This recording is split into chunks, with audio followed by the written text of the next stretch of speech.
most powerful bestseller of our time. Brimming over with the juices of rough and tumble life comes a galaxy for greatness as two-time Academy Award-winning actors Sean Windsor and four-time Academy Award-winning director Art Fellhauer create the most unforgettable character in screen history. ML Elric. This is the whole rousing story of the man, his times, and his people. You asked it around, you're touching around my suit. It's gone. What are you doing? Come on. That is not paid for by them. That is paid for by the people of Detroit. You might be qualified, ML. I'm not qualified for this job. Let me tell you something. You want to go right now? Okay? You want to go right now? Hey kids, it's your old pal ML Elric. I'm sorry we're getting a little late start today. Sean was waxing philosophic about some restaurant he used to work at. I guess they're tearing it down because some people got sick from some Gordon Food Service stuff he made for them. So, you know, it was a pretty fascinating story. If you're having trouble sleeping, you might want to check it out in the free press. I bet, man. It was a kind of a recap of Ann Arbor's finest establishments because Sean just wrote a big article about Angelo's, which is going away. It was the journalistic equivalent of melatonin, but we still may have them on if it was the show East Lansing, you would have kept talking about it for another hour. Well, that reminds me. No, it doesn't remind you of anything. Fiddler's on the Grand has been closed since December. Great restaurant. We can talk about that another time. We'll see if that story leads the paper like Angelo's did. Oh, the bravado. He sold 2 subscriptions to Angelo and his brother, Angelo Jr. They're kind of a weird family. But Sean looks pissed. It's an iconic place. Not at all. Not at all. And it had another picture. This is why it's worth subscribing. People are like, what was that picture of Sean when he was young and beautiful? They will pay to see that. It's sort of like when you go to Barnum and Bailey. You know what? Mark said it was a fetching, and I was thinking the same thing of him, except that his golf shirt that's buttoned all the way up the top. I want you to unbutton it a little bit. I want to see some of that chest hair. Yeah, it was fetching. When I saw it, I wanted to give you a biscuit. But anyways, that's not why we're here today. We're here because we have a lot to talk about. We have a special guest, one of the most connected cats in the Detroit entertainment scene, and nationally for that matter, Howard Hertz, who is the attorney to the stars. He's considering representing us, but he said, I am the attorney to the stars. Don't say us, say you. I think he wants to make money, too. You know, Sean, in our little universe, you may be Pluto, not quite a planet, but we want you to feel like you're one of the planets. No, you don't need to say R. You can keep saying cats, though. Go back to that lingo. So Sean's in a hurry. You wouldn't know that by his digressions, but we are pleased to have Howard here. Some of his clients who you may have heard of, when I say may have heard of, I'm tongue-in-cheek. Little guy from the east side named Marshall Mathers. Some other guys from the east side, the Romantics. You may know George Clinton from Parliament Funkadelic. Is that right, Sean? Did I get that right? You did. Okay. I knew if I didn't, you'd be all over me. Marilyn Manson, Jack White, Rodriguez, Searching for Sugar Man, who I think was found on the east side, wasn't he? Somewhere in Indian Village or somewhere. Is that right, Howard? Wayne State area. Yeah, so he was more Midtown. Marcus Belgrave, Elmore Leonard, Insane Clown Posse, and he's going to be talking to us about his storied career, which oddly enough began as a public defender. So defending the defenseless to defending, well, I guess, the prominent and everything in between. Yeah, well, actually, I majored in psychology in undergrad. To prepare for this podcast. Then went to the public defender office for a few years where I handled murder, armed robbery, rape cases. And then I went into entertainment law, so it was a natural progression. Yeah, so this is all part of the continuum. He's going back to people who need some psychological help and may be criminally inclined, but there's a small grain of talent in there. Of course, I'm referring to Mark here. So Howard's going to tell us a little bit about that. Right after I give a shameless plug for our generous sponsors, David Hall and Hall Financial, who can help you make your dreams come true with real estate and housing and all that other good stuff. And another guy who can help you steer these rocky shoals financially, that's Luke Nowacki and Pinnacle Wealth Strategies. And, of course, if you love live music, there's the Caju Cafe, where I'm sure some of your clients have. I know Jack White's been feather bowling there, so I'm sure you have a lot of other people have pass through the Caju as they ramp up their summer entertainment schedule. And, of course, kitchen's open late every night, so it's the greatest spot to go on the east side. If you're looking for a good time and good food, we'll be telling you more about their lineup after we talk to Howard, who's been patiently waiting for Sean to finish talking. Mark, you had a question, I think. Well, I was just going to say, because you go from Howard, you go from criminal law, which can be, I would think, quite depressing, murder, crime, to something a lot of people love, music and entertainment. How do you make that jump? And was that a conscious thing where it's like, oh God, I don't want to deal with this horrible part of the law. I'd rather do something that I enjoy. Well, what happened was I started at the juvenile defender office, representing kids who were in trouble, doing murder jury trials with kids being accused of murder, representing kids who were being abused and neglected by their parents. And my wife, who was a teacher, transferred from one school district to another school district, and on her first day at her new school, she became immediate friends with another woman teacher at that school, and they hit it off. They're still, best of friends. And that woman, her husband was a singer-songwriter who had been offered a music publishing contract. So, and he wanted cheap representation? No, he was ready to sign. And his wife said, "What do you mean you're going to sign? You told me yesterday you have no idea what the contract says." He said, "Yeah, but I give up. I'm just going to sign it." And she said, "Well, what about that book that you were reading? It was this big, thick, 4-inch thick book. What did it say to do?" And he said, "It said to get an entertainment lawyer, and I don't even know a lawyer, let alone an entertainment lawyer." She said, "Oh, my new friend Wendy I've been telling you about. Her husband's a lawyer. Let's call him." Wow. So that's how I got introduced to it. He said, "Can you read this?" Very confidently. I said, "Yes, I'm pretty good at reading." He said, "Do you understand it?" And I said, "Yeah, I understand it, but," and he said, "Okay, you're way ahead of me already." And I said, "Yeah, but I don't know what the choices are. I don't know what the industry standards are in the music business." And he said, "Well, here's the book. Read these chapters and you'll figure it out." And I did. Oh, wow. And I ended up negotiating with the publisher, who, as time went on and I decided this is what I want to do, he eventually became a client of mine. One thing leads to another, and actually it was through that initial negotiation that I ended up working with Eminem. Was the first deal a good deal, or did you save your client from signing away their soul? Saved him from signing away his soul. But you still became friends with the guy who wanted to sign away his soul. That's right. No, I saved him from that. Okay.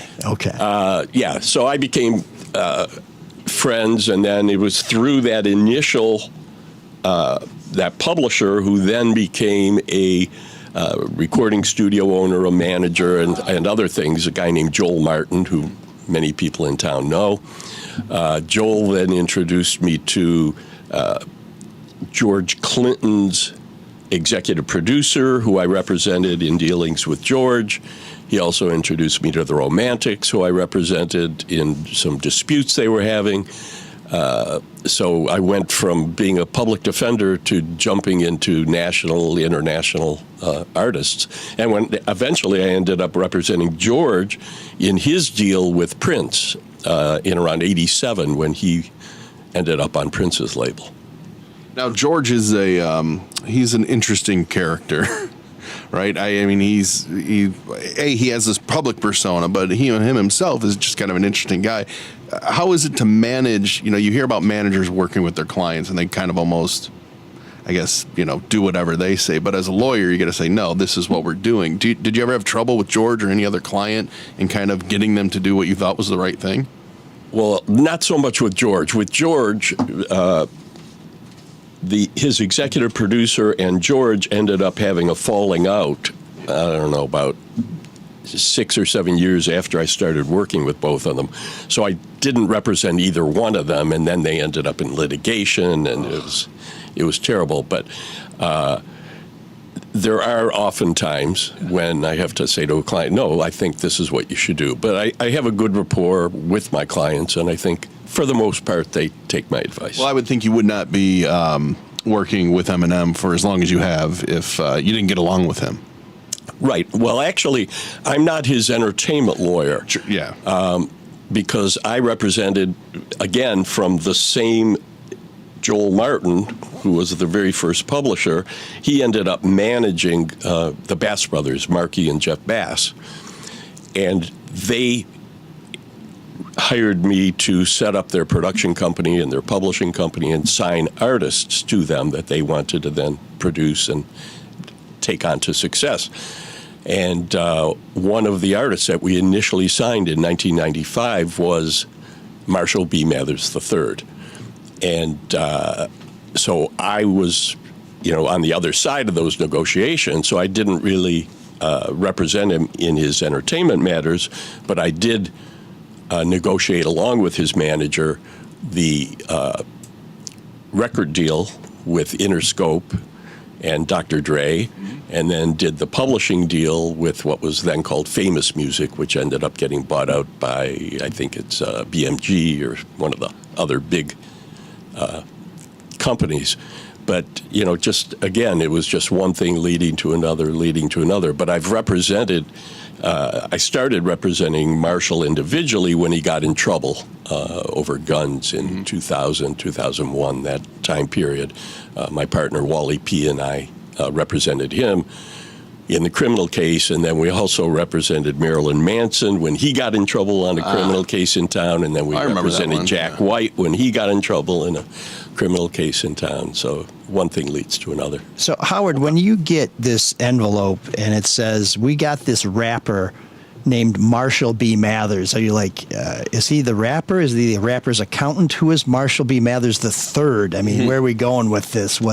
Well, when I was getting the contracts back from various artists that we were trying to sign, I would look and make sure they were dated and they were signed, because that's, they have to have that in order to have a binding contract. And then normally I would stick it in a vanilla envelope and put it in my credenza behind me, thinking I'm likely never going to hear from this person again. When I saw Marshall B. Mathers III as the name that had signed it, I said, well, that's an interesting name I didn't even know he was a rapper. I just knew they were signing him. They were doing R&B, they were doing rap. And I said, that's an interesting name. And I put it in a folder and I put it behind me, thinking I'll probably never hear from him again. And that time I was wrong. I think I've been wrong twice in my career. That time was one of them. And were you already representing the Insane Clown Posse at that time? Not at that time. Not at that time. I don't know.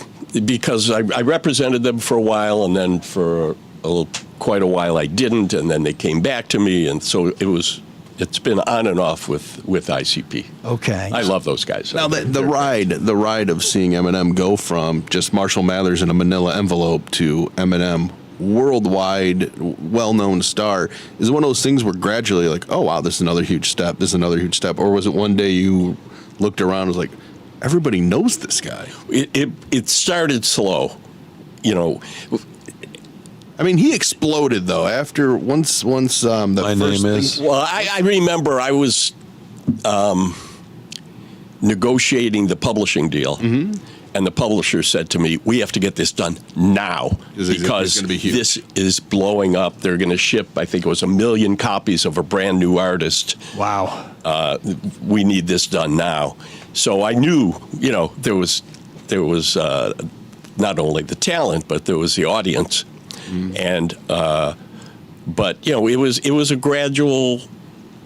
One thing leads to another again, where it just was getting so big that it was mind blowing. You'd watch the Today Show in the morning, and all of a sudden they're singing, "My Name Is" or something, right.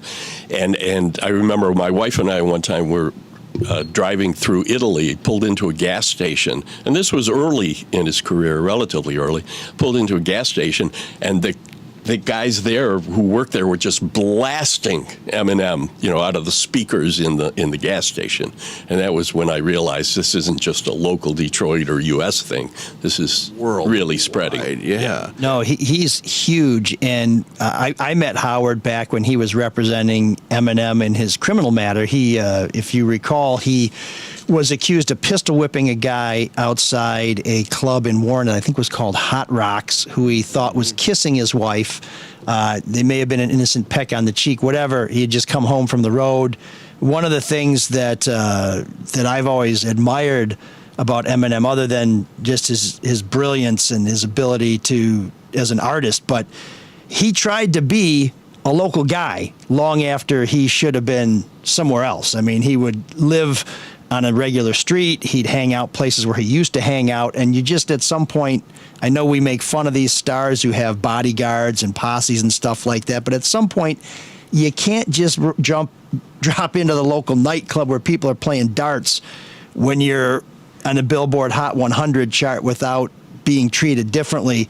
And I think that same weekend he'd gotten in a beef with someone from, actually I think it was a roadie or somebody from ICP at Mickey Shores on not too far from here on Woodward. It was actually, the Mickey Shores happened at around 5 o'clock in the afternoon. That's right. And then around 1 or 2 a.m. closing the time. Same day or going into, the next day is when he had the problem at Hot Rocks. It was a bad weekend, but I think you also may have represented him in his divorce. Was that right? I didn't represent him. I was the entertainment consultant in his divorce. So Howard goes way back with him, but one of the things I wonder is when you get into this business, do you like music? Is that one of the things that got you into this, or was it just an area of the law where you said, this is interesting, and if I'm going to deal with cutthroat individuals, they won't be juvenile offenders, they'll be record company executives? When I was 6 years old, and I've been able to pinpoint the date by looking at the charts, when I was 6 years old, I first heard Elvis sing Hound Dog on the radio. And not only was I hooked, but at 6 years old, I sounded exactly like Elvis, or I thought I did. And we're going to play that tape now. Do we have that? No. And I even did a thing, curling my lip, kind of like he would when I was singing. I mean, I thought I'd nailed it. So I've always been into music.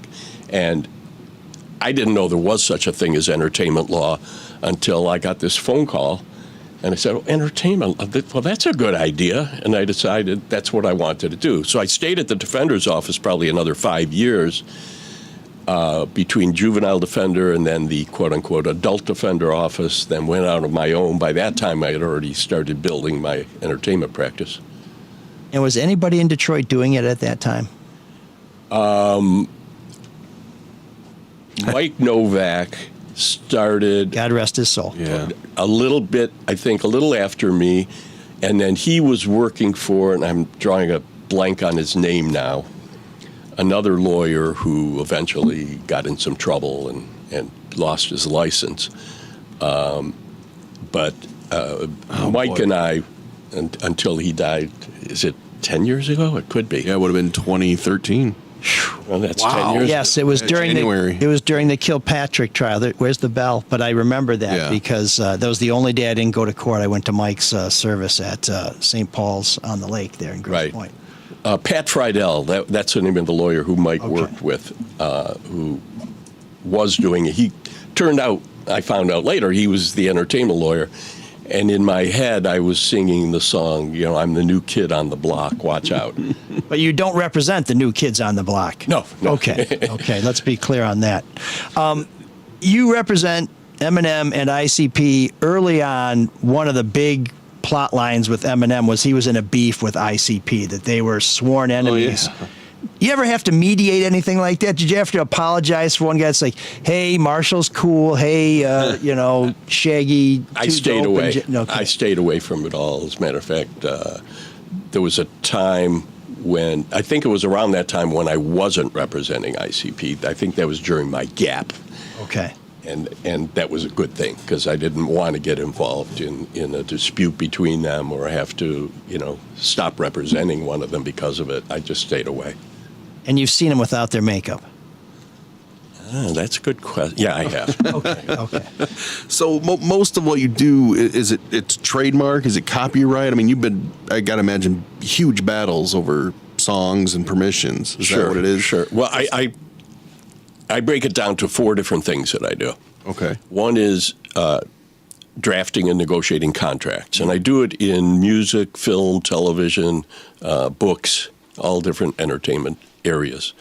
The second thing is copyright and trademark. And I've got a great partner, Joe Belanca, who works with me, and he handles most of the copyright and trademark filings for clients that we do. And then the third thing is dispute resolution. And I always tell clients, you're better off not litigating if you can resolve the issues without litigating, because it's so expensive, first of all. And second of all, you don't know what the result's going to be, because a judge or a jury may look at things totally different than you look at them. And you're putting it in someone else's hands. So it's always best to try and resolve without the litigation if you can. Especially if there's money involved. Especially if there's money. This way you're making the decision. Maybe you're not getting everything you want, but you're making the decision rather than a judge or jury making it for you. What are some of the big cases that you've had maybe with copyright? Like, hey, you can't use that video or that music? Well, one interesting one was I was co-counsel on a case where we sued Apple. Oh, boy. Actually, two cases where we sued Apple, but this particular one was let's see, what can I talk about? This is public. I imagine, too, when you sue Apple, they walk in with like 35 lawyers, like Mr. Burns with his whole team of lawyers behind him. The bottom line was that they wanted to use the song Lose Yourself in a commercial for a new product of theirs called the iPod. Oh, yeah, I've heard of that, yeah. And Marshall said no. He didn't want to endorse a product. And that should be it. Seems pretty simple. It should be it. There were emails back and forth just to confirm it's a definite no. And this is all in public records. That's why this part of it I can talk about. And 2 months later, it was on MTV, the commercial. Oh, dicks. How did they justify that? They'd rather... he has his publishing beg rights, forgiveness right? than ask permission. It was a mistake. Come on. Yeah, right. Yeah, a convenient mistake. Anyway, so that was one. I sued the FBI on behalf of the Juggalos, which is the ICP and their fan club, base, yeah. because they were put on the FBI's gang list. The FBI admitted that they had 1 million fans, but they didn't distinguish between those fans that were truly just fans and those fans. I mean, we had people contact us that were lawyers in Lansing, in government, saying, "Well, I'm a Juggalo. Am I now a gang member?" It was a ridiculous. It was crazy, statement. But unfortunately, the law wasn't favorable to us. Well, you were telling us before the show that it kind of got tossed a couple times. Right, right. By the appeal court. And then it made me think, like, what's more intimidating, going up against Apple and their bank of lawyers, or going against the government? It turned out the government, because we lost. Yeah. I mean, I don't like losing. They make the rules almost. Yeah, and basically that's what the appellate court said, is they get to decide. They get to do what they want. And not totally, but yeah. Yeah. Wink. Howard, when you're telling your clients, listen, it's better for us to come up with a resolution. Let's try and have some say in how this is going to end. Is that very similar to the advice you'd give your clients when you were a criminal defense attorney? Let's not leave this up to the judge and the jury. I mean, that sounds like it's the same playbook, right? It is very similar. The difference being, on the criminal side, there were times when I could tell that I had, or my client had, a really good chance of winning a trial. And I would say to them, this is what they're offering to you, what you can get if you, enter a plea of guilty. But on the other hand, based on the evidence, I think we could really win a trial. And I had a great track record. I think I won like 24 out of 26 trials. Wow. And the other 2, I think, were hung juries. I mean, I only went to trial if I really felt confident and Sure. Well, and given the caseload that public defenders have, being able to go to trial, to have the resources to hire an investigator to take the time in a case, that is a luxury that few public defenders and clients have. So, well, I remember in 2 particular murder cases, I was the investigator. I went door to door in the neighborhood, talking to people, putting the evidence together, getting witnesses, because we didn't, in the defender office, always have investigators that were available. That's incredible. Now, your background as a criminal defense attorney and your representation of Eminem when he went to court, Did you draw upon a lot of that? I mean, Wally P., for people who don't know, Wally Pizatowski, former federal prosecutor, now one of the leading criminal defense attorneys in southeastern Michigan, is a partner of, and I don't know if that's the right legal term, but he's part of your firm. Yes, he's a partner. Yeah, a great attorney. Did you find yourself saying, well, hey, Wally, I know a lot about entertainment law, but maybe we want to do this with the criminal case where you start button your nose in on the defense? Well, it really, given the high profile, especially in Eminem's case, where you'd get to court and there'd be 5 satellite dishes outside, and the building was packed. It took the two of us to double team.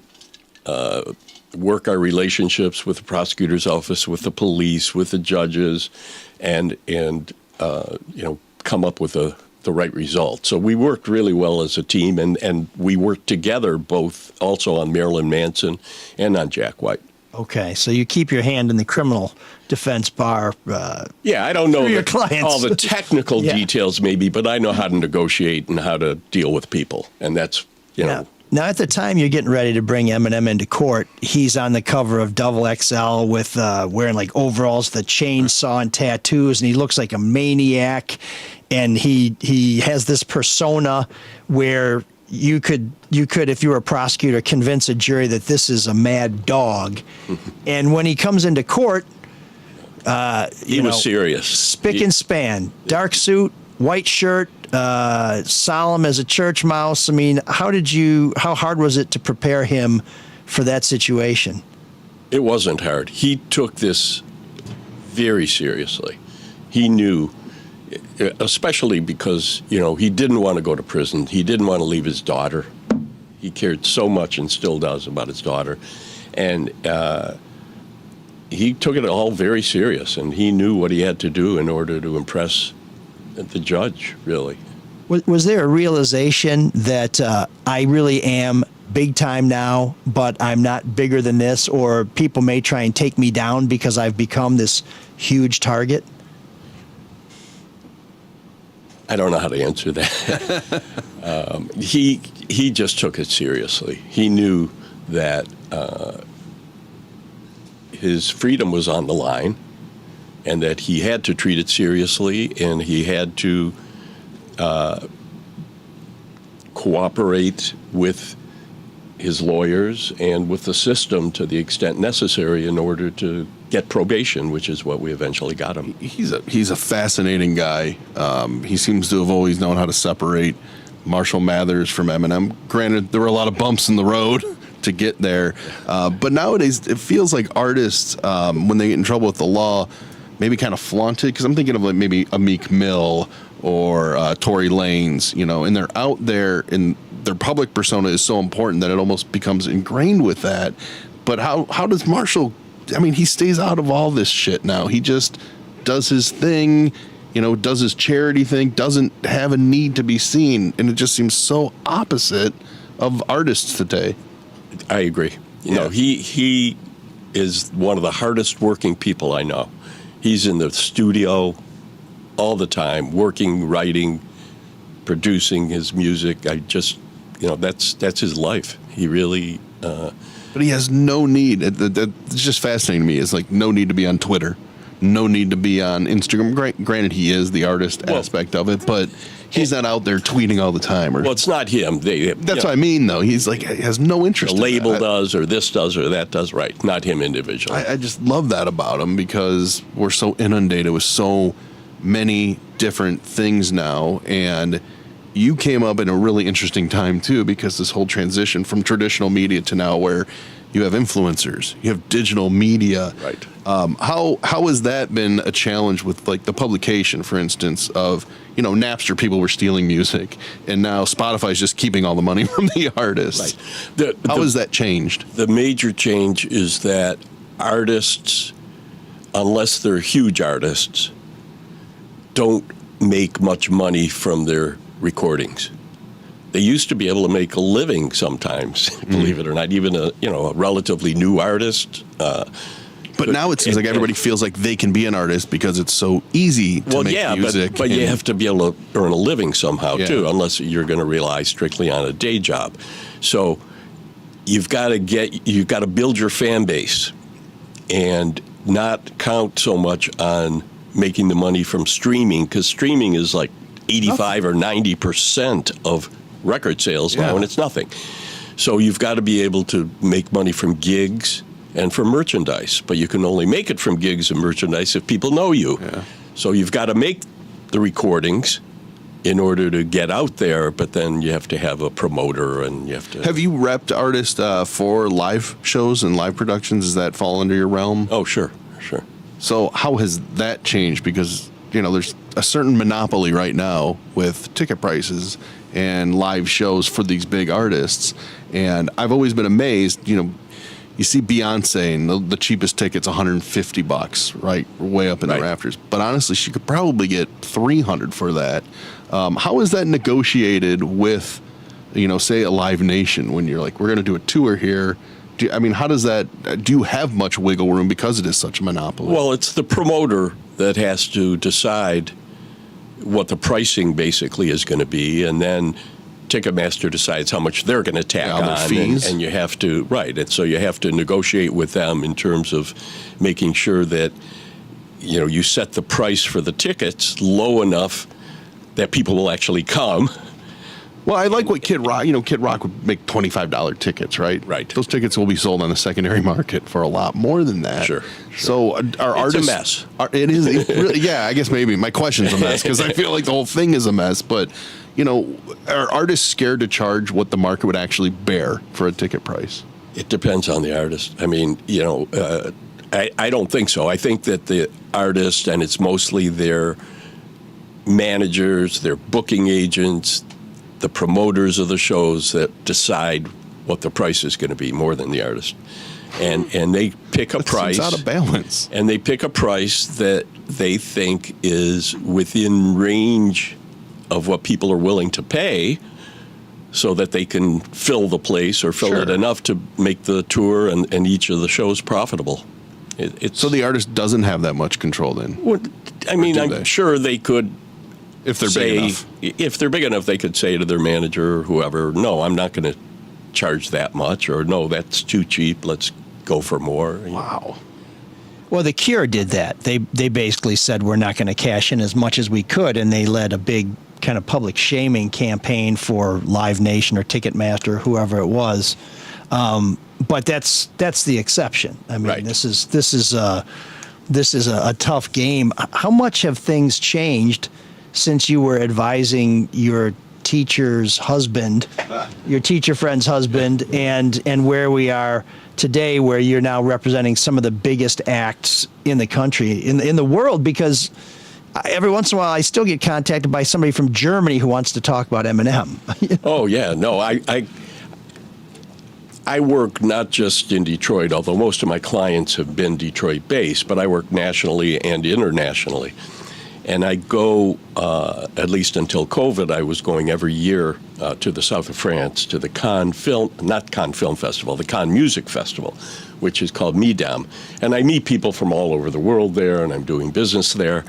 And I remember one time getting a phone call in my office from a friend of mine who's one of the big publishers in Japan. And he called me up and said, "Howard, I just saw you on television with Eminem in court. You were great." And I said, "Well, it wasn't just." He said, yeah, it was last night. I said, "Well, that was 3 years ago." They might have just shown it again as part of something or other. But, it shows the worldwide attention that artists like Marshall do get. But in terms of the, I'm going to say exploitation of the music, not in a negative way, but the different things you can put on ringtones, you can put it on. I guess music's always been in movies and things like that. But are there more opportunities for artists to license their music and make money from different platforms? Or that's an interesting question that I grapple with every day. The answer is there are more opportunities. Yes, starting after Napster, when people thought music should be for free. That was one of the ways that I helped steer some of my clients to have an income stream, was through licensing their music to film, television, and commercials. And generally what I would do is I would go to a half a dozen different what's called sync agents, sync for synchronization, which means when music is synchronized with a visual, that's what you do when you license music for movie, TV, commercials. So I'd go to these sync agents and promote the artists. And when I first started doing it, and for the first 10 or 15 years, as long as they loved the music, it didn't matter if the artist was popular, if the artist was touring, if the artist had a big name, because the movies and TV shows were more interested in great music that they didn't have to pay too much money for. Okay. So I did that for years. Now, when I do the same thing and go back to the same sync agents, more often I hear, well, the problem is that the people at the production companies who are buying the music, they want someone who's already got a huge buzz. They want someone, when people hear it on the TV show, they go, oh, yeah, that's so-and-so.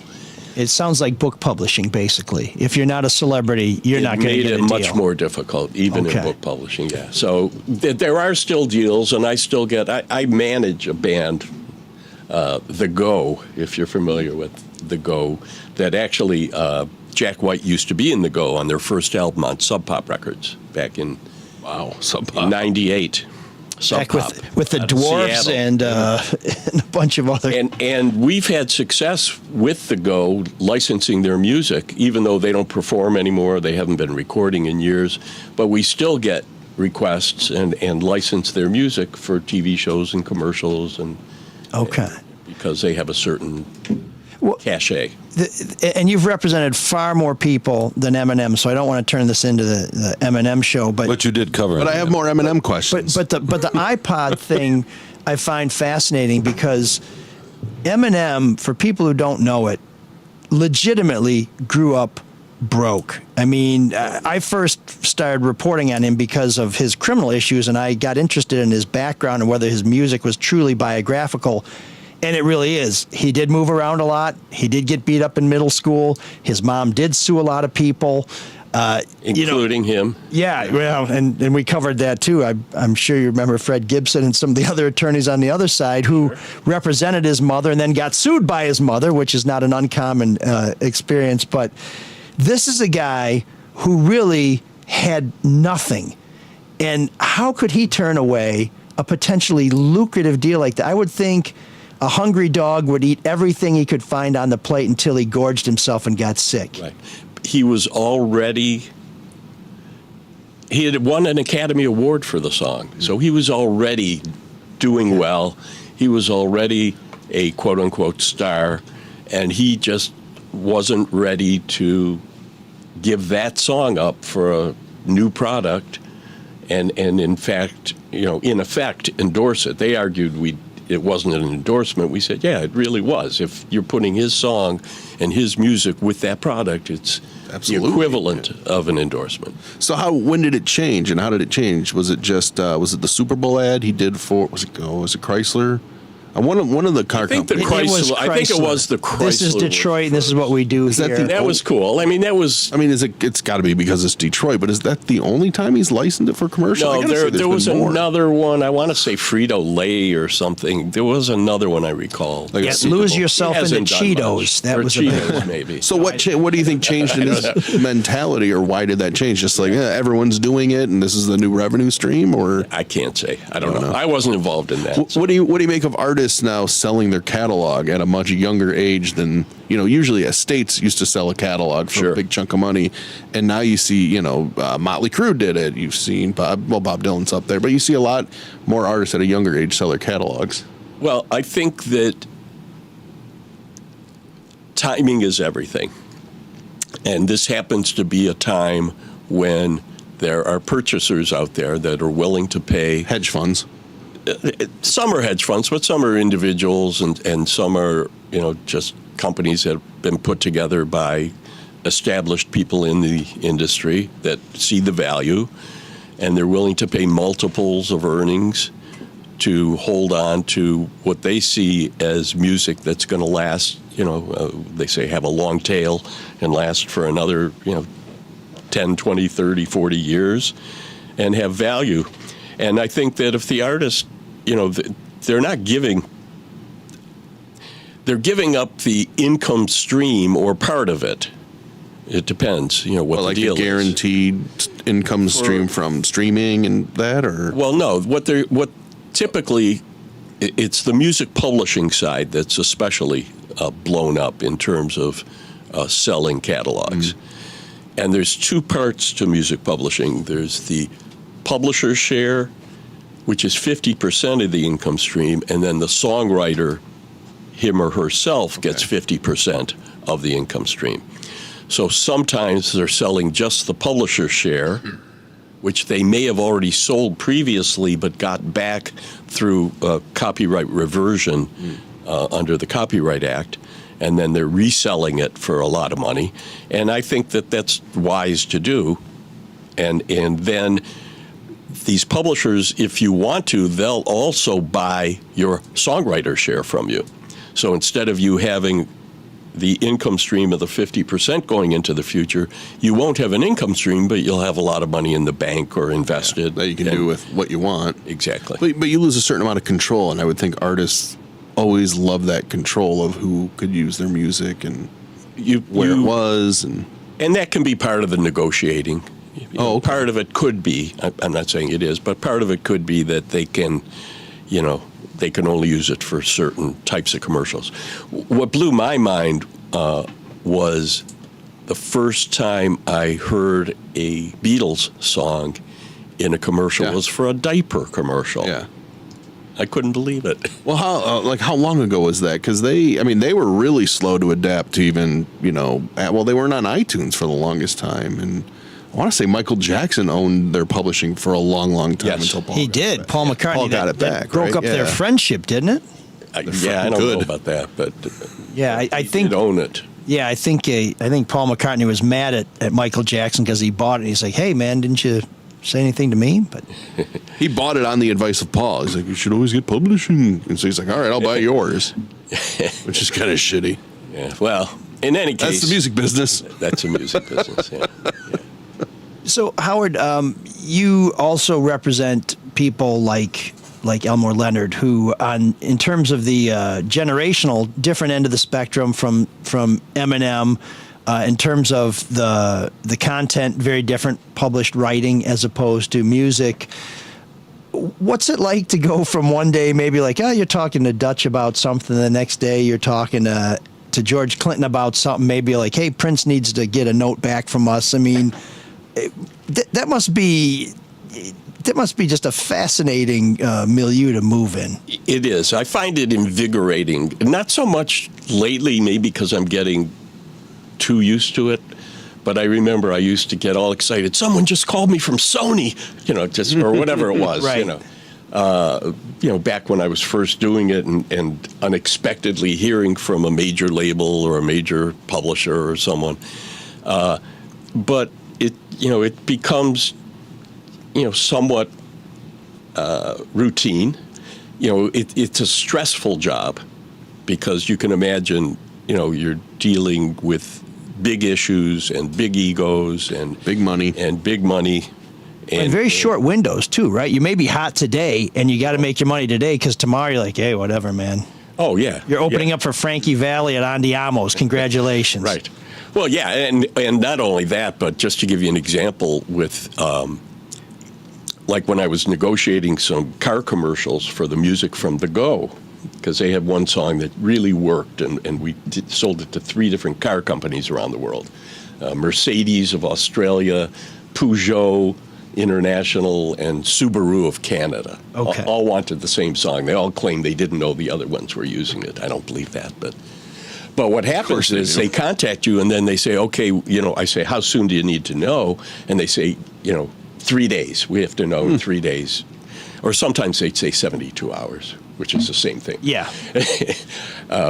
Or other times, if it's going to go on a TV show, sometimes they'll say, we need to know within an hour because the show is airing tomorrow night and we need to be able to plug it in. Yeah.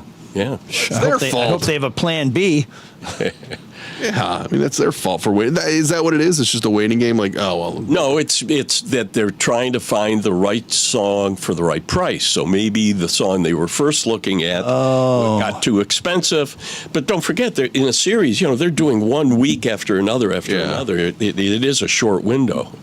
And do you find that people have had sustained success like Elmore Leonard take a different approach to things? I mean, I read one time that Bob Woodward was meeting with his agent, and he, all of his books are bestsellers. And the agent said, well, what's your next book, Bob? And Bob Woodward was like, they're always after you. I said, well, I think my next book is going to be about what a pain in the ass the publishing industry is.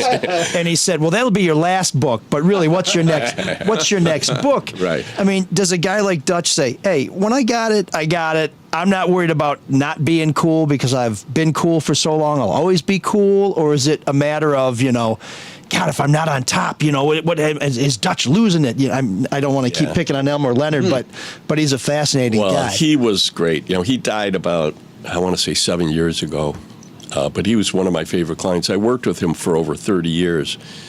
And for those who might not know, he wrote about 45 novels, I think 35 of which were made into major motion pictures like Get Shorty, Out of Sight, Jackie Brown. Yeah. And most of the movies that were made, he hated.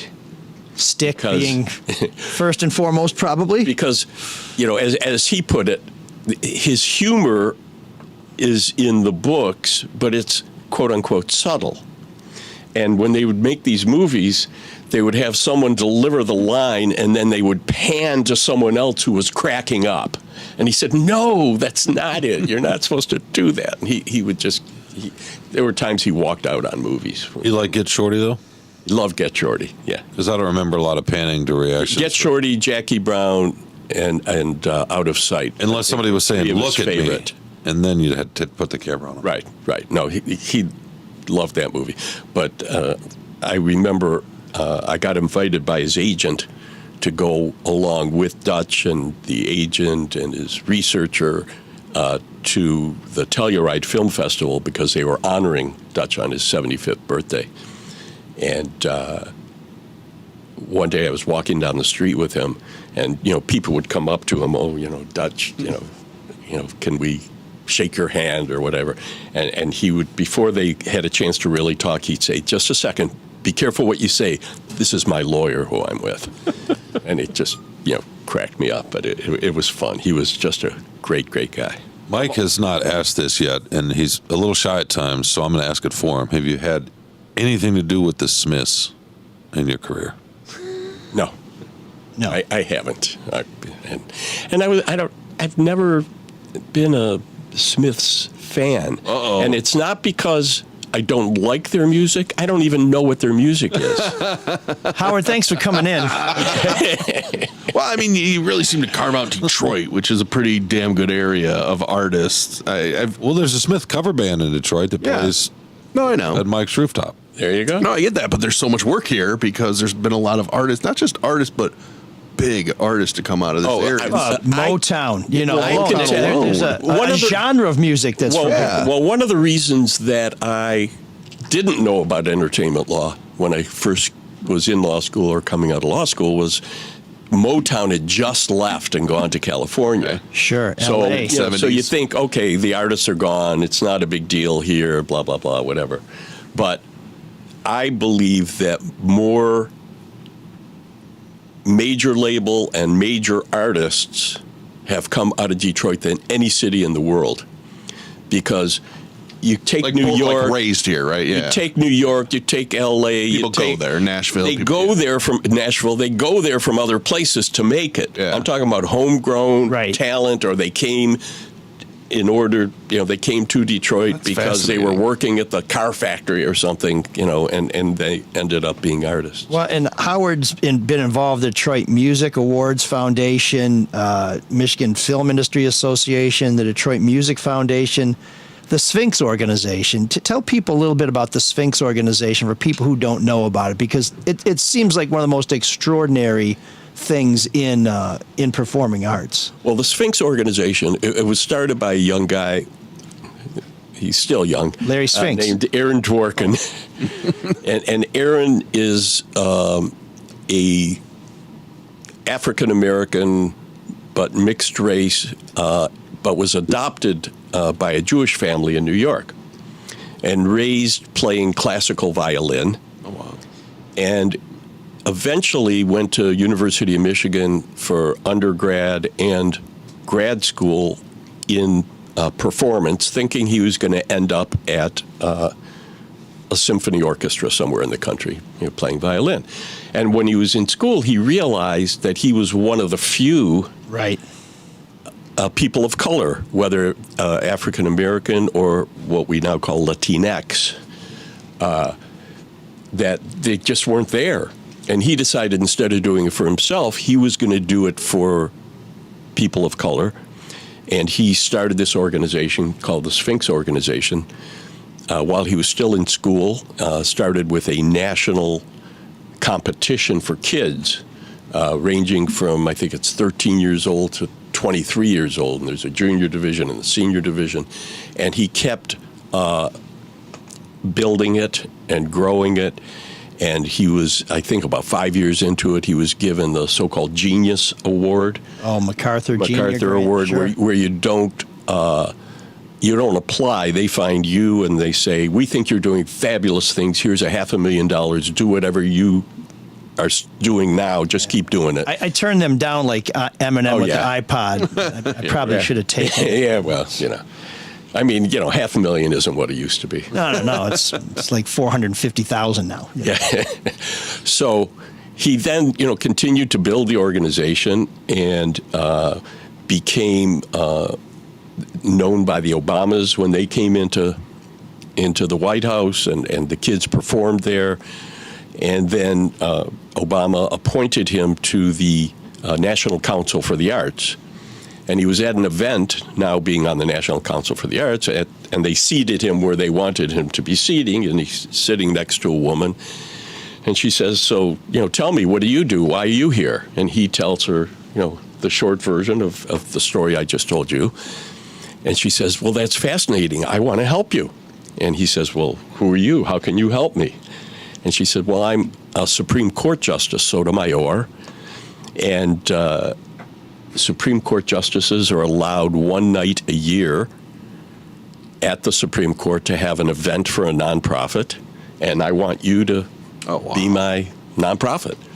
So I think it's 12 years ago. I've been on the board 16 years now. I think it was 12 years ago, and every year we do a black tie dinner in the hall of the U.S. Supreme Court with Justice Sotomayor being our host for the night. And she introduces, we give out awards to Black and Latinx artists who have already started making it. They're like in their 40s usually. And we give them each a $50,000 grant. And they perform in the hall of the U.S. Supreme Court with the Justice Sotomayor introducing each one of them in between courses. It's just a wonderful night. And Afa, who's Aaron's wife, has now taken over as running the organization, and he's doing a million other things. He's very well respected in the industry. That's pretty good. Now, I understand Clarence Thomas has tried to get $50,000 for playing the banjo. There you go. But that's on a private island that he's been flown to by somebody. So that's a different event, right? Yeah, different. Yeah, that's a different. Okay, I just want to make sure I they're keep not buddies. No. I want to keep my Supreme Court justice fundraisers separate. Yeah. But so one of the things I'm involved in right now is I'm on the board of the Michigan Film Industry Association, which we call MIFIA, not to be confused with Mafia. Mm-hmm. But unless you cross you. well, If you cross sometimes Howard, when we're then- asking for money, See, these guys may come talk to you. And what we're trying to do and what we're advocating for, and we're making a lot of progress right now, is to reinstate what we're currently calling a multimedia Jobs Act. And what it would do is bring the film industry back up to speed in Michigan, as well as other media, because it's not just film. And right now we have bipartisan support in the Michigan legislature. There's legislation that's nearly drafted, and we're hoping for it to be introduced in the next few weeks, possibly. Very soon. Well, that would be great, because this is the first new industry Michigan's had probably in 50 years, and it was created with a subsidy that Governor Granholm brought in. It was torpedoed by Governor Snyder, who said he didn't want to pick winners and losers, but then proceeded to pick winners and losers. It's been a while. A lot of this filmmaking has shifted to places like Georgia, and there were a lot of young people and some older folks who had gone to a lot of trouble to set themselves up to be successful in this industry, only to have the rug yanked out from the red carpet yanked right out from under them. And it would be great if you guys succeeded, because, as you know, through your law practice, there is a ton of talent in this state. And it'd be great for us to keep as much of it here as possible. People talk about the brain drain in Michigan and why are people leaving. Well, when you have cool jobs for creative entrepreneurial people, they will stay here and people will come to join them. Exactly.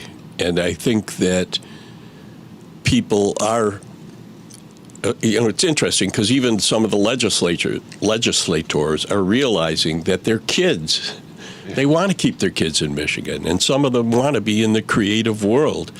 So we're helping, and we're trying, and we're advocating to rebuild the creative industries in Michigan, create jobs, and we're doing it in a different way than it was done last time. Rather than it being where the state writes a check, it's now being proposed where it's a tax credit. Yeah. So it's not money coming out of the coffers, it's some money that isn't going in necessarily, but it comes in other ways. Well, and that's what they've just done with District Detroit and with some of the things that Dan Gilbert's doing downtown, where if you build it, you get to take a piece. Or you can, and I imagine if there's some sort of credit, these may be things that other people want to invest in. I don't know what the shape of the legislation is, but this would not be taking money out of the general fund. It sounds like it would be taking money that is new money and taking a portion of it and investing it in this industry. In a sense, I guess, yeah. Okay. Well, we'd like to know more about that as that moves forward, Howard. It's been great to have you here. If you don't mind just leaving your phone with the passcode here when you go, we'd appreciate that. Sure. Well, I can just download everything. Actually, we may have scraped some of that data while you were here. I did give you a password. It's kind of a two-way thing, but we'll book the rest of the year's guests just going through Howard's phone. But that must be one hell of a Rolodex. Yeah. Wow.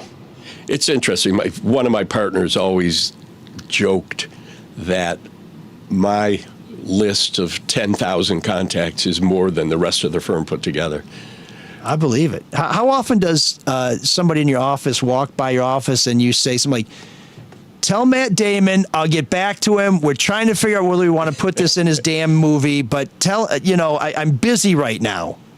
Or better yet, I got to imagine you have memorabilia in your office that people are like, the hell's that? I do have a lot of memorabilia. I've been fortunate. I have a Grammy from the soundtrack to Hamilton.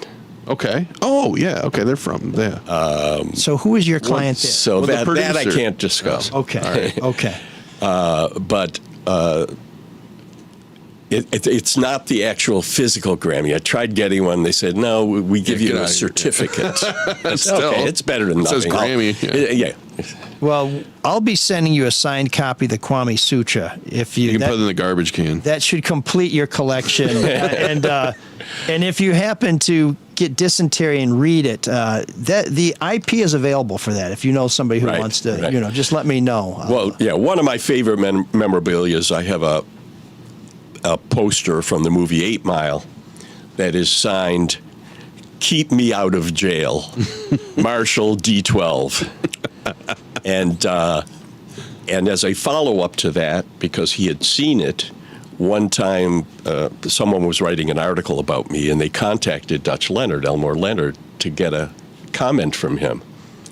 And his comment was, or part of his comment was, I love Howard, he's great, and I've never been to jail. That's good. That's good. A lot of the people he's written about have been in jail. A lot of his characters have dead. Just emerged from jail. Or dead. Yeah. Howard, great to have you on the show. A proud Wayne State Tartar, and Yes. now Warrior.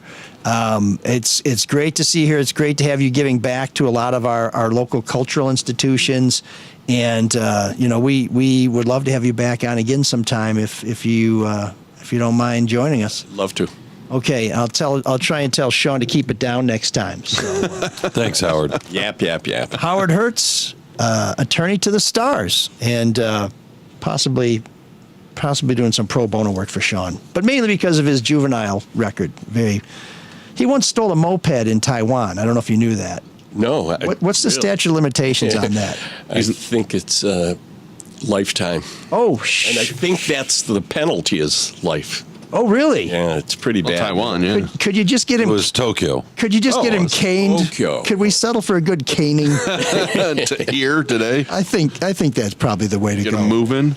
I think we could negotiate that. Okay. Well, we will get back to you with the update on that. In the meantime, we're going to let Howard get back to work. And if you are looking to save some money, we have a couple people we'd like to tell you about. Yeah, one of those is Hall Financial, right? We all know about Hall. The spring buying season is here. Home inventory is on the rise. Rates are starting to go down. So it might be the time to start buying now, but get everything in order first. And one of those things you need to do is call Hall Financial. They have a ton of programs, right, to get you help save you money off your rate, maybe even help with down payment assistance. They have that 1% down program that gives you up to $4,000 in forgivable down payment assistance for qualified buyers. Or if you're maybe thinking about spring, summer renovations, maybe you got that second home up north, you want to refinance or get equity out of a house, there is so much they can do for you. Go to our website, mlsolodetroit.com. You'll see a little link there that'll take you to Hall Financial, or you can just call 866-CALL-HALL and make sure you tell them that we sent you. So Hall Financial, good people over there. And then if you want to make some money from all that money you save, why don't you give Luke Nowacki a call? He's going to look at your financial goals, see where you are, see where you want to be, and get you on that path. He'll provide a free consultation if you're just not, maybe you don't know what you're going to get into and you're not so sure. Call Luke. He'll walk you through it. He's a good dude. Simple terms. That's what I like about him, too. He'll lay it out. No BS. 248-663-4748 for Luke. Because when you call Luke, he will make it all about you, sweetheart. Securities and investment advisory services offered through Royal Alliance Associates Inc. Member FINRA/SIPC. Royal Alliance Associates Inc. is separately owned, and other entities and/or marketing names, products, or services referenced here are independent of Royal Alliance Associates Inc. I wanted to mention, too, before we moved on, the whole thing about memorabilia in a lawyer's office. I don't know if I ever told you that story. I had a relative who was applying to be a lawyer at a law firm, and she walks in to this law firm in Toledo, Ohio, and looks around this guy's office and could not figure out why there's a giant poster of Dawson's Creek on the wall. And it turns out it was Martin Holmes, Katie Holmes' dad. But in Toledo, here right. You have this very, very nice office and then a framed poster for a show for, teens and tweens. And it's like, well, that just doesn't seem to fit. I don't know. So I can imagine walking in, to Howard's office and just being like, what is all this memorabilia about? So, I don't know. Pretty cool. What a cool gig. I think one of the funniest lines in Harold and Kumar was about Katie Holmes. Do tell. That? No, I don't. Oh, boy. Okay. You've seen Harold and Kumar? It's a new release for you. I just got it yesterday. Geeks have It's on my, inherited the earth. Did I do that? it's on my up-and-comers list. Does him wanting to play with us again mean that he's turning into a geek, or we're turning into cool guys? Did you walk Howard out? Or is he just wandering around upstairs? Oh, wait, mic's not on. Sorry. What were you saying? He was waiting to use the restroom upstairs. Are you going to walk him out? Apparently, Go is not just a band. No, I could walk him out. I could walk him out. I don't know if I'll come back in, though. What? Why? Why are you such a grump today? I'm not as cold. It smells like sewage in here, but other than that, It does? That's my new cologne. Sewage by Elric? The ass effect. Sewer. I can't believe, Sean, that you had an opportunity to ask somebody if they got to meet Prince and what was that like. I know you're a big Prince fan. Oh, yeah, I like Prince, but I asked the question I wanted to ask. Jeez. All right. You know what I mean? It's good to have a man who knows what he wants. So this week's geek. Go ahead. No. We're going to ask if you could ask a question. Speaking of the gentleman from no. Angelo's. Speaking of somebody that knows what they want. So you mentioned at the top of the show, or did you? Or was it pre-recording that I wrote a column about Angelo's, Yeah, we mentioned the restaurant in the Ann Arbor? Thank you. Sean was going to walk you out, but he won't. Well, yeah, because I won't come back if I do. Walk him out. No one wants to hear Angelo's story. No one wants to hear the Angelo's. Go ahead. He Play him out. Play him out. We'll do it live. Venerable restaurant in Ann Arbor Do it live. announced it sold its property to U of M. Fucking thing sucks. Going to close in December. Anyway, Is this the Geek Louie? Yes, it is. At its height, at its busiest, there was a short order cook there Somebody was in a hurry. who was a huge pain in the ass, a really talented cook, and it just wore people out. And the owner put up with them and put up with them and Yeah. put up with them because the lines are around the corner. So it's not easy to survive in that environment and put out the food and have customers not be getting upset for waiting too long for their food. He was incredible that way. He was also a huge asshole. And he finally went too far. He went after the matriarch of the family a little bit, and he kept calling the wait staff. How much can we cuss on this podcast? All you want. Yeah, you've set the bar on that. My Cunts. mom was telling me. He called them cunts. Sailor Sean. So the owner had That's that too one far. I would have said we shouldn't have That's done. the one we can't say. the owner said That's a beeper. finally set him down and said, "You got to stop saying that. You can't stop. You can't keep calling the wait staff that. You can't talk to him like that. You're gonna have to stop. Was he or English? I was just gonna say that. You're gonna have to leave the restaurant. You're done if you can't stop saying that." He chose to leave. What? He chose to leave. Free speech, man. You're talking about somebody that knows what he wants. He wanted to be able to say that word to whomever and whenever he wanted. Sure. I'm glad Howard wasn't here to witness that. That's the kind of free speech we don't need to protect. I can't believe you would balk at that word, Mike, as much as you're a... He's messing with you. I barely dropped the F-bomb. You're You want going me to to drop a Scotland in a couple of C-bomb? weeks, although I don't... Scotland, do they like that word as much as they do a little bit further down? I'll tell you in 2 weeks. Oh, you're going to use it all over the country? No, I'm as you may know from people who listen to this show, I mainly just listen and observe and take notes. No, you do. I let other people share their stories. By the way, you know who another great short order cook was Marshall B. Mathers III. Was he? We brought up. That's great. We brought up. Jesus Christ. The Smiths. Not interesting in the least. We brought up. I don't believe that he could cook. You We could have brought up the bonded with Smiths him. earlier, and you failed to mention that they're from the Detroit of England, right? Or you consider that that's right, Birmingham? Is that Birmingham or is Manchester count? So Which is the Detroit? Sean is trying to goad me here, and No, I'm not trying to goad Teebs, you. you know what I'm talking about here. You're trying to goad me, but I'm cracking not me going to up. fall into your trap, and I'm going to get right to this week's geek because No, Glasgow. You're That's trying it. to Where you're going. You're trying to cast me as someone who's Smith's obsessive, and that's just not Did fair. you listen to our opening? This is the absolute truth. It's just not fair. So let's get to this week's geek. This Oh man, the geeks have inherited the earth. we got to reset. We had the geek. I gave you the geek. The short order cook at Angelo's. What do you want?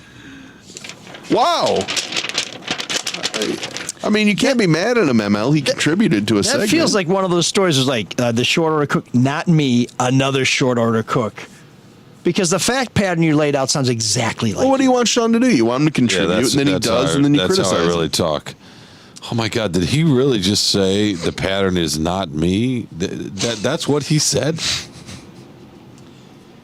This week's geek, Oh, okay. long overdue. Yeah, projector. Go ahead. Rob Sheffield, Who's that? Well, let me tell you, Sean. I'm glad you asked. Thank you. No, that was it. It was just Rob Sheffield. See you later. Several years ago, No, that's enough. a friend of mine sent me a link to a Rolling Stones article in which Rob Sheffield ranked all 73 of the Smiths' recordings and listed at number 72, meaning it was the 72nd, meaning it was the second worst Smiths recording of all time. Barbarism Begins at Home. And let me tell you what Mr. Sheffield says about it. The longest Smiths song at 7 minutes, again, I'm not Smiths obsessive, which is either a sign of how deeply they cared about child abuse or a sign of how desperate they were to fill out side 2 of Meet His Murder. Unlikely slap-based enthusiast Andy Rourke plays the funk. Never exactly this band specially. Well, Andy Rourke passed away this weekend at the age of 59 after a battle with cancer. One of the greatest new wave bass players, second only in my estimation to John Taylor of Duran Duran. So Rob Sheffield, I've been waiting.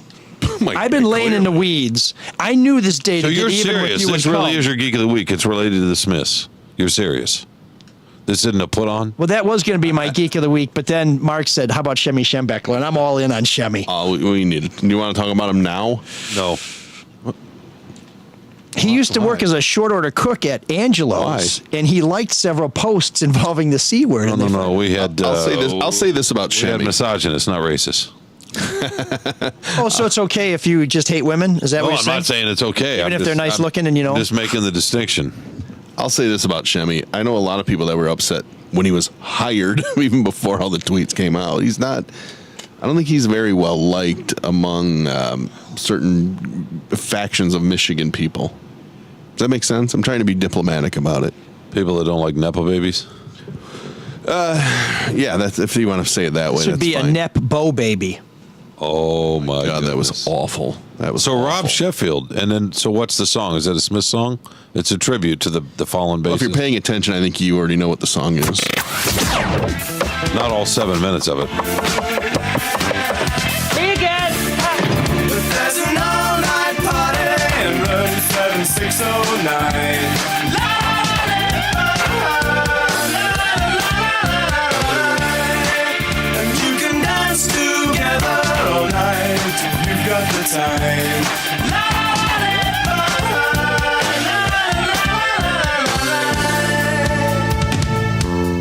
There's some of that sweet-ass John Taylor bass playing. Room 7609 is brought to you by the Caju Cafe, where this week it's East Side Alive. The East Side Alive Festival begins Thursday and goes through the weekend. They are closed on Monday. Wednesday, that's tomorrow if you're listening today, is karaoke night where you're going to hear some sweet singing. In fact, Howard might be able to sign some talent up there. There's some really good singers there. The food is great at the Caju Cafe. The kitchen's open till midnight most nights, 10 o'clock on Sunday night. If you want to find out more about the Caju, go to cajucafe.com. Find out who's playing inside, who's playing outside, what's on that great menu. And, of course, there's all you want to know about feather bowling. And, yes, those sweet strains. Listen to that powerful bass line, thumping. Rob Sheffield, you may not have recognized this brilliance, but I sure do. This is our good friends, The Smith, featuring Andy Rourke with Barbarism Begins at Home.